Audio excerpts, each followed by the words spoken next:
Hello friends, welcome to my channel Grammarian Bhai. And today let's solve Act 4, Scene 3 of Julius Caesar from class 9, the remaining extract of Act 4, Scene 3.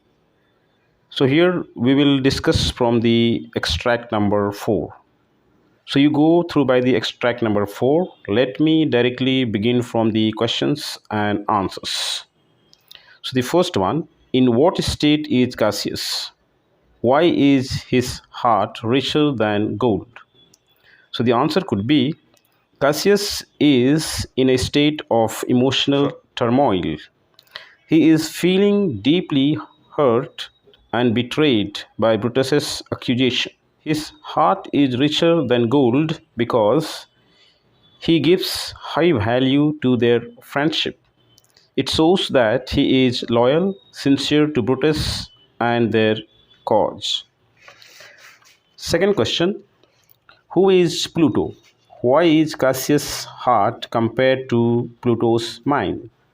So the answer will be Pluto is god of underwater and the ruler of the Pluto is associated with wealth and riches found underground. Cassius compared to Pluto's mind to emphasize its value and richness that Cassius has for Brutus.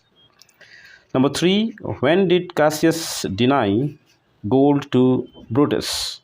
Why did the latter need the gold? What explanation did Cassius give for not giving the gold? So the answer will be Cassius denied gold to Brutus when Brutus sent his messenger to Cassius asking some gold to pay salaries for the men in the army.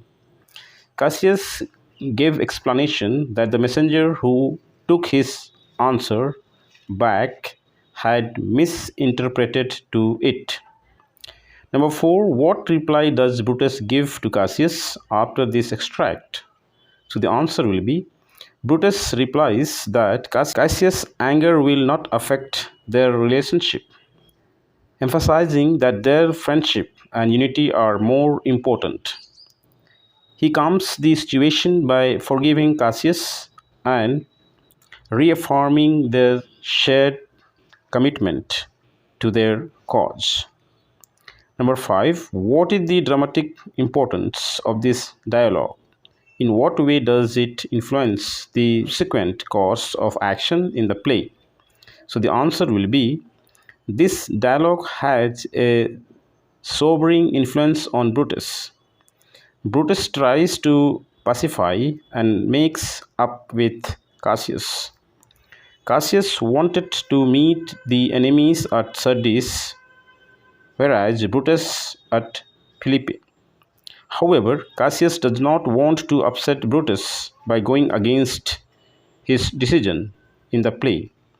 They meet the enemy in Philippi. Next extract number 5, and you read the extract. Let me provide you the answer. So the first one, where has Portia gone? Why is Brutus so abrupt as to wave aside the thought of Portia? What does it show us of his nature? So the answer will be Portia has committed suicide by swallowing hot coals.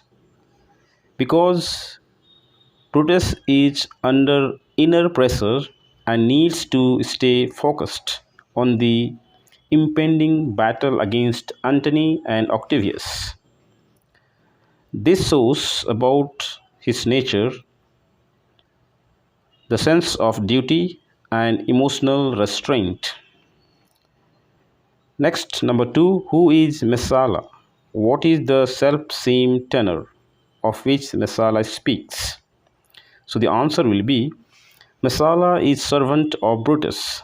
Self-same tenor means that Messala had also received the same letter as Brutus, in which it is conveyed that the enemy of Octavius and Antony was moving quickly towards Philippi. Number 3, what other news does Messala give just after this extract? So the answer will be, after just this extract, Messala gives the other news is that Octavius and Antony had put to death 100 senators, including Cicero.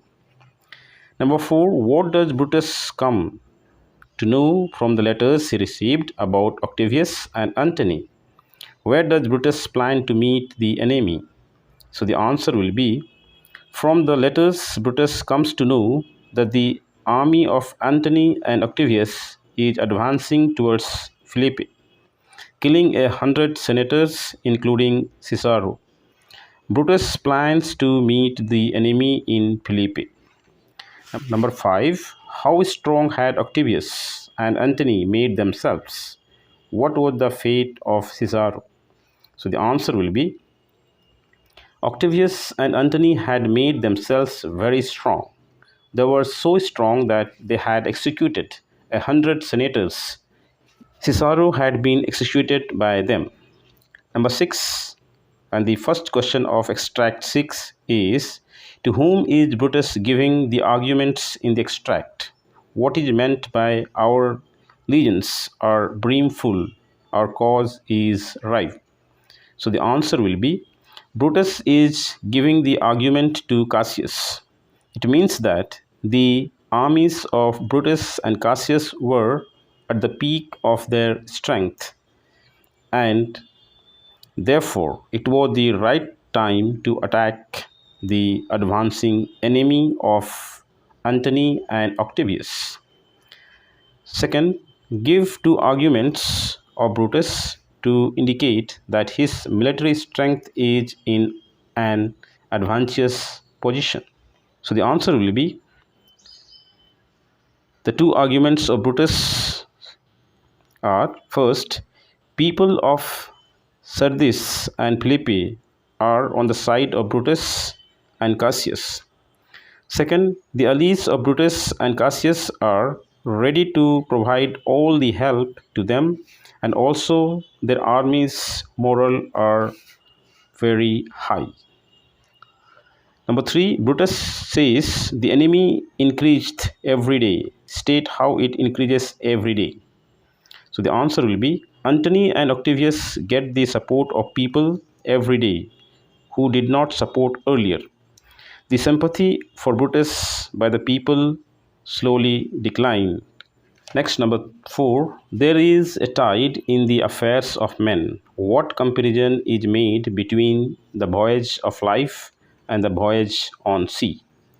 So the answer will be, like the seas have high tide and low tide, human life also has high and low tide. When the ship is launched into the sea on high tide, then it pushes the ship into the sea, and on low tide, the ship gets stuck in the sand. Similarly, people also support to the person who is in high tide. Number 5, according to Brutus, on such a full sea are we now afloat. How is this statement valid? Brutus' statement is valid as their position is on high tide because they had support of some allies, especially the people between Philippi and Sardis still supported Brutus. Number 7, extract, and first question of extract 7 is, to whom does Brutus speak in the extract? What is the setting of the scene during this time? So the answer will be, Brutus is speaking to ghost of Julius Caesar in the extract. The setting of the scene is, Brutus and Cassius have now reconciled their differences. They have decided to march to Philippi and bid everyone good night. Byro plays his musical instruments for Brutus. The candle is burning dimly in the tent. Number 2, what is the apparition referred to in the extract? Why is it said to be monstrous? So the answer will be, the apparition is referred to as some god, angel, or devil. It was called to be monstrous because it was very large and very frightening to Brutus. Number three, what does Brutus wonder about the apparition? What is the effect of the apparition on Brutus? So the answer will be Brutus wonders whether the apparition was some god, angel, or devil. The effect of the apparition on Brutus is that he is very frightened. His hair stands on its end, and it seems that his blood had become cold due to fright. Number four, what does the apparition say to Brutus? What is the significance of what the apparition says to Brutus?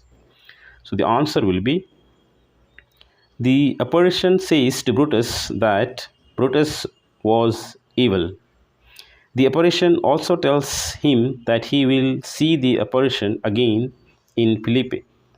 The significance of it is that he will be defeated in Philippi and apparition would meet Brutus then. The last question, what else was present at the scene? Did they see the apparition? State whether the apparition was the product of Brutus's imagination. Give a reason to justify your answers.